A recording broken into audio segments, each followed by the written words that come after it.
안녕하십니까. 전번 시간들에 우리는 우리나라의 소민 독도가 역사 문헌적으로나 지리학적으로 볼 때 론박할 여지가 없는 우리 민족의 신성한 영토라는 데 대해서 얘기를 나누지 않았습니까? 그럼 이 시간에는 언어학적으로 고찰해 놓고 봐도 독도는 명백한 우리 땅이라는 이런 문제를 놓고 얘기를 나누자 합니다.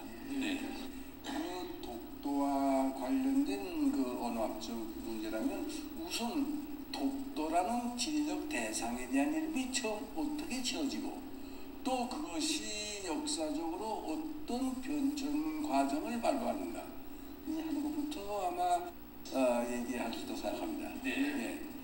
문헌 자료에 의하면 독도에 대해서 처음에는 우산도라고 하였습니다. 보는 것처럼 세종실록 지리에서는 우산과 무릉 두 섬이 고을의 바로 동쪽 바다에 있다.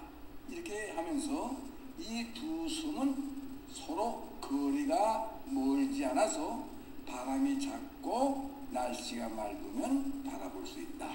이렇게 알습니다. 역사 기록들에 의하면 우리 조상들은 이때 이미 우산도와 무릉도의 두 섬에 대해서 많은 이야기를 나눴다고 보는데 그것이 아마 후에 세종실록이 보여준 것처럼 독도와 울릉도에 대한 여러 가지 역사 기록으로 이렇게 서술되었다고 생각합니다. 옳습니다. 바로 그런데 여기서 이제 독도를 가리키는 우산도는 사실상 우달섬이라는 고유한 우리말에 대한 이두식 표기인 것입니다. 이 이두식 표기라는 것은 한자의 음과 뜻을 빌려서 이 고유한 우리말을 이 표기하는 방식을 말합니다. 이 이두식 표기는 고구려에서 처음으로 시작한 것인데 이 점차 이 백제와 신라에도 이제 보급되었습니다. 그러니까 이두식 표기라고 하면 실례로 고구려의 장군인 연개소문의 이름, 여기서 이제 개소문인데요. 이 이름은 본래는 가소문입니다. 이름이 가소문인데 그것을 미두식으로 표기돼서 개소문 이렇게 되는 것입니다. 우산도의 경우도 마찬가지입니다. 한자 우는 우리말 우의 소리 옮깁니다. 근데 이것은 아래 우 할 때 우이고 한자 산은 우리말 산의 옛날 말인 달을 뜻하는 그런 뜻옮입니다. 한자 도는 우리말 섬을 뜻옮김한 것입니다. 그러니까 옛날에 우리말에서 산을 달이라고 한 것은 단군소라에 나오는 곰이달, 곰이달 이것을 이제 예로 들 수 있습니다. 다시 말해서 곰이달이라면 공산을 가리키는 말이죠.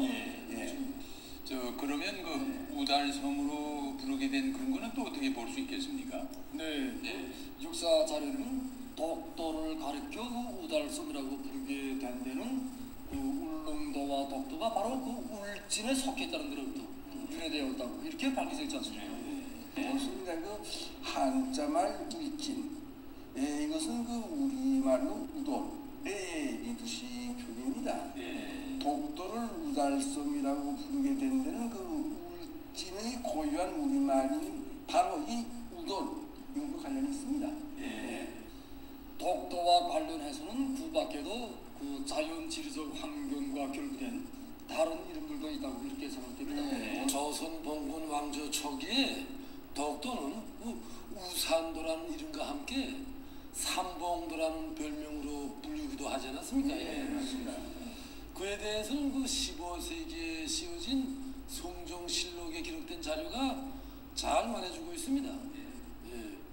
보는 것처럼 송정실록에는 섬은 동해에 있는 외딴 섬으로서 그 섬의 서쪽 7~8리 남치단 거리에서 바라보니 세 개의 봉우리가 있어 삼봉도라고 한다 라는 내용이 씌워져 있는데 여기에서 삼봉도는 독도를 가리키는 말입니다.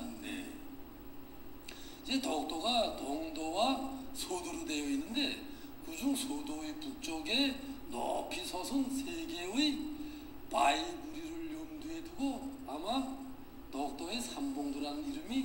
있지 않았는가 이렇게 생각됩니다. 네, 옳습니다. 조선 봉건 왕조 후반기에 독도는 가지도라는 별명도 가지고 있었습니다. 가지라는 것은 그 바다 사자를 가리키는 옛적 말인데요. 지금 이 사진에서 보는 것처럼 이게 바로 바다 사자입니다.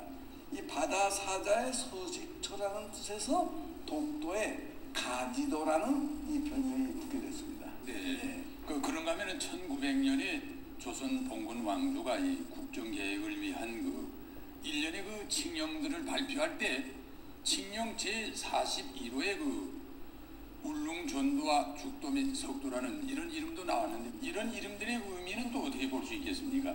예, 그 역사 그 자료에 의하면 그때 그 울릉도로 이름을 바꾸고 그 관할 구역을 그 울릉 전도와 죽도 및 석도 이렇게 그 규정하면서 석도라는 이름이 아마 처음으로 세상에 나와도 봅니다. 여기서 말하는 그 죽도는 울릉도 근방에 있는 섬들 가운데서 그 제일 큰 섬을 가리키는데 이 대나무 아마 그 대나무 쪽에 그 대나무가 그 자란다고 해서 이제 붙인 이름이라고 이렇게 맞습니다. 그리고 석도는 바위 섬인 독도를 가리키는 말이 아닐까요? 있습니다. 이 독도는 그 온통 암석으로 되어 있기 때문에 원래 독섬으로 불러왔습니다. 여기서 이제 독섬이라는 말은 원래 돌섬의 사투리입니다. 저 남해에는 돌섬이 많은데요. 그거 사투리를 다 독섬이라고 부르세요. 이 말을 한자화 한 것이 바로 속도입니다. 그 후에 이제 독섬을 다시 한자화해서 홀로 독자를 썼습니다. 그래서 독도라고 이렇게 이름이 됐습니다. 지금도 홀로 독자를 쓰는 그렇죠. 그래서 사람들은 왜 따로 떨어져 있다고 해서 독도다 이렇게 생각하는데 다 그렇게 생각해요. 그건 착각입니다. 사실은 그런 것이 아닙니다. 앞에서 얘기된 것처럼 이렇게 독도는 역사적으로 그 우산도로부터 속도에 이르기까지 여러 갈래 이름들이 있었지만 오늘날에는 그것이 독도라는 하나 이름으로 고착되지 않았습니까? 사실상 그 독도라는 것도 돌섬이라는 의미였는데 어느덧 점차 그것이 바다 가운데 홀로 있는 섬이라는 이런 의미로 좀 달리 해석되었다고 이렇게 볼 수 있겠습니다.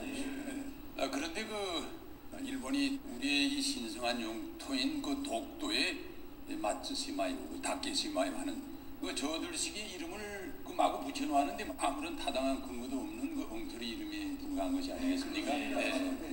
역사 자료들이 밝혀진 문제이지만 원래 일본 사람들은 16세기 말에 와서야 독도의 존재에 대해서 알게 되면서 마츠시마라는 이름으로 불렀습니다. 그게 일본 말에서 소나무를 마츠라고 해요. 그래서 이제 그 독도의 바위점에 보이는 몇 개의 나무 그루터기를 소나무 그루터기로 잘못 알고 그것을 근거로 해서 이 섬의 이름을 마츠시마라고 불렀다고 보통 얘기합니다. 그런데 문제는 그 후에 일본이 독도 이름을 그 갑자기 마츠시마로부터 다케시마로 바꿔 지은 그것이 아닙니까? 그렇습니다. 여기에 바로 문제가 있는 것입니다. 원래 일본 말로 다케는 대나무를 의미하는 말이죠. 대나무가 많다고 해서 이름을 단 죽도는 오늘의 독도가 아니라 바로 울릉도 바로 곁에 있는 다른 섬입니다. 다른 섬이죠. 그 죽도가 바로 일본말로 다케시마예요. 그것을 일본이 억지로 독도에다가 그 이름을 붙였습니다. 이렇게 이제 바로 일본이 독도라는 이름의 본래 뜻을 왜곡해서 의미가 맞지 않게 소나무 섬이니 대나무 섬이니 하는 이런 식으로 되는 대로 부르고 있는데 이것만 봐도 독도는 원래부터 일본과 아무런 관계가 없는 섬이라는 것을 알 수 있습니다. 섬의 자연 환경을 모른다는 소리죠. 그렇죠. 전혀 모르죠. 그렇습니다.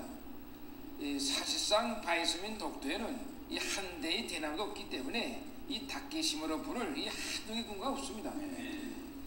그런데 19세기 말 20세기 초에 와서 일본은 이 영토 팽창함을 품게 되면서 엉뚱하게 독대에 다키시마라는 이름을 붙이고 이 저주의 땅으로 이 등갑시키지 않았습니까? 그래서 1905년 2월에 그 지방관청의 하나인 그 시마네 현이 이른바 그 고시라는 것을 그 발표할 때 오키시마에서 서북 85얼이 떨어진 섬을 다케시마라고 칭하며 이제부터 자기 소속으로 한다. 이렇게 일방적으로 공포했는데 이것은 전혀 그 아무런 합법적 근거도 없는 강도적 행위였다고 이렇게 말할 수 있습니다.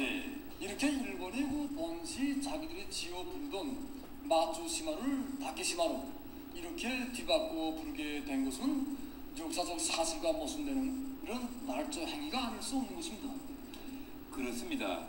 우리 선조들이 고대 시기부터 자기 힘으로 울릉도와 이 독도를 비롯한 조선 동해를 개척하면서 창조적 활동을 벌여온 것과는 달리 원래 우리나라 그 남해안 일대에서 좀스럽게 그 해적 행위만을 일삼아오는 일본이고 보면 조선 동해 한가운데 섬이 있는지 없는지 또 그 이름이 독도인지 아닌지조차 이거 알 수 없었던 것은 너무나도 자명한 일입니다. 이 하나의 사실만 놓고도 일본의 그 독도 강탈 야망이 얼마나 험한 것이고 또 그 강탈 책동이 얼마나 무지막지한 것인가 하는 것을 잘 알 수 있다고 봅니다. 옳습니다. 그 지금까지 보았지만은 이렇게 독도는 언어학적 견지에서 놓고 봐도 예로부터 명백한 우리 땅인데 일본이 이런 독도를 저들의 땅이라고 우기면서 독도 영유권을 주장하는 것이야말로 그 역사에 대한 참을 수 없는 문호이고 도저히 용납할 수 없는 이런 보도 행위가 아닐 수 없는 것입니다. 그럼 오늘 얘기는 여기서 마치고 다음 시간에는 그 법률적 견지에서 놓고 봐도 독도는 그 명백한 우리 땅이라는 이런 문제를 놓고서 얘기를 나누기로 하겠습니다.